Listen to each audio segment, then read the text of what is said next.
OHL, votre Haute Forum Haïti.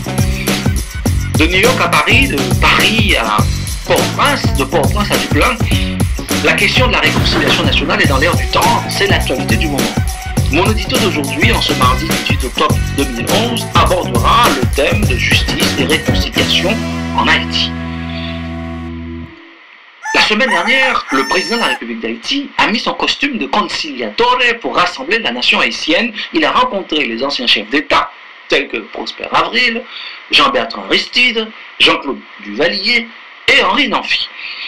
Il y en a un qui n'a pas été invité dans cette petite fête, je dirais même dans cette petite boum de la réconciliation, c'est François Duvalier. Pour cause, il est mort. Et en 1986, le peuple s'est fait justice lui-même en désossant sa tombe. Je ne suis pas un fervent religieux, mais je suis ébloui par le costume de bon samaritain porté par notre président prêchant l'évangile de la réconciliation nationale, annonçant le printemps de l'unité du peuple haïtien. Cependant, certains Haïtiens, généralement les plus vieux, plus de 55 ans, les papis gâteux, ronchonnent leur mécontentement car ils rêvent que les anciens dictateurs passent sous les fourches codines de la justice traditionnelle au lieu de la justice transitionnelle souhaitée par les esprits pragmatiques. Justice, réparation et démocratie sont les leitmotivs qui reviennent sous les lèvres vengeresses de nos anciens, agaçant presque la nouvelle génération de 30 ans qui mise sur les académies politiques pour mieux rêver de meilleurs lendemains. Une fracture générationnelle est donc apparue sur le mur du temps qui sépare les jeunes et les anciens.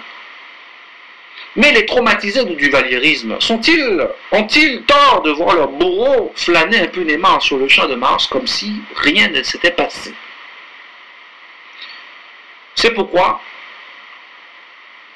la question qui me vient à l'esprit est de savoir s'il peut y avoir une réconciliation sans que justice ne dise mot sur les plaies entrouvertes causées par 50 ans de dictature aveugle.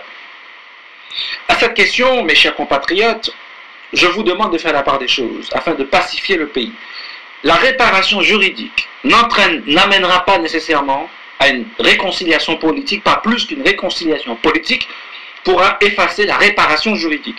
C'est pourquoi il faut que chacun mette un peu du sien pour trouver un compromis raisonnable permettant de concilier l'exigence de justice et celle de stabilité. Si la réparation pénale en effet est impossible dans cette affaire, la réparation civile n'est pas à exclure dans le cadre d'une mission, d'une commission de vérité et de conciliation. Aucun tribunal pénal haïtien ne pourra juger Jean-Claude Duvalier en raison de l'extinction de l'action publique. La raison elle est très simple. L'article 466 du Code de l'instruction criminelle haïtien, qui n'est rien d'autre que l'équivalent de l'article 7 du Code de procédure pénale français, interdit de poursuivre un crime commis au-delà de 10 ans. S'il est donc inutile d'attaquer Jean-Claude Duvalier devant un tribunal haïtien, est-il souhaitable de mener ce combat devant un juge international? La réponse me paraît négative pour deux raisons. La première est d'ordre géopolitique. Souvenez-vous de la phrase de La Fontaine. Selon que vous serez puissant ou misérable, les juges de cour vous rendront blanc ou noir. L'idée qu'un dirigeant haïtien, quel qu'il soit, puisse être traduit devant un tribunal étranger est insupportable pour de nombreux haïtiens de la diaspora qui savent que le tribunal pénal international a une fonction de police internationale dirigée envers les nègres.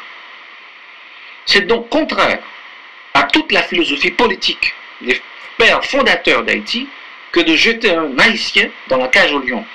Il n'est donc pas admissible que les mêmes qui ont étouffé Haïti pendant 2 siècles, ceux-là même qui ont créé les conditions propices aux atrocités dont il est question, qui ont vendu des armes à Papadoc, qui ont soutenu, entretenu le régime de Duvalier, père et fils, puissent s'octroyer le droit de devenir le juge naturel des crimes qu'ils ont eux-mêmes provoqués.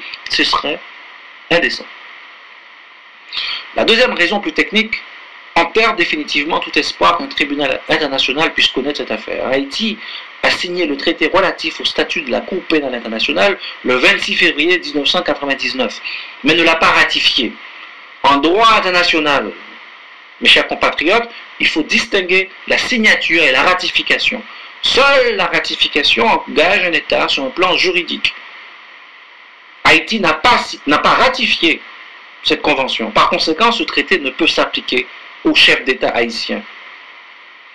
À supposer qu'Haïti avait ratifié le statut de Rome de 98, qui est entré en vigueur en 2002, il ne serait toujours pas applicable à Duvalier, car l'article 24 du même statut prévoit que, je cite, « Nul n'est pénalement responsable en vertu du présent statut pour un comportement antérieur à l'entrée en vigueur de ce statut. » Jean-Claude Duvalier ne peut être jugé devant une cour internationale. Les victimes du duvalierisme sont dans une impasse pénale. Si la prescription pénale, dans ce cas, constitue un frein contre une condamnation pénale au Duvalier, tel ne serait pas le cas devant un tribunal civil, car le criminel ne tient jamais, dans ce cas-là, enfin en l'espèce, le civil en l'État. C'est pourquoi je propose que le Parlement haïtien organise une commission de réconciliation qui sera nommée Commission Pétion et Dessalines, dont la mission sera de mettre en place une justice transitionnelle. Cette commission devra être neutre, elle devra être présidée par une personnalité neutre, composée de juristes, d'historiens et de sociologues haïtiens, d'en dehors comme ceux d'en dedans. Elle aura compétence pour statuer sur les responsabilités, non pas pour sanctionner. À l'instar de la commission de vérité et conciliation en Afrique du Sud, seront amnistiés tous ceux qui viendront devant cette commission pour reconnaître les erreurs commises et fournir les explications des crimes commis pour l'histoire. L'État haïtien se chargera de payer les indemnités aux victimes. La justice est la pierre angulaire de la démocratie. Elle est le rempart contre l'arbitraire. Elle doit garantir l'état de droit et les droits des citoyens. Mais la puissance de juger, comme dirait Montesquieu, doit être limitée par les prescriptions normatives. Lorsque les normes juridiques ne sont plus en phase avec la réalité, il n'appartient pas au juge pénal de s'improviser jurislateur, car le gouvernement des juges est par nature antidémocratique. Le juge pénal haïtien ne peut repousser les limites donc de la prescription pénale établie par la loi. Le juge a pour seule mission de dire le droit, qu'il n'en déplaise aux faux démocrates. Il appartient à cette commission Pétion et Dessalines d'ouvrir les portes de la justice transitionnelle afin que victimes et bourreaux mettent fin à 200 ans de clivage entre l'État et les citoyens. KHL, pour Forum Haïti, c'est à vous.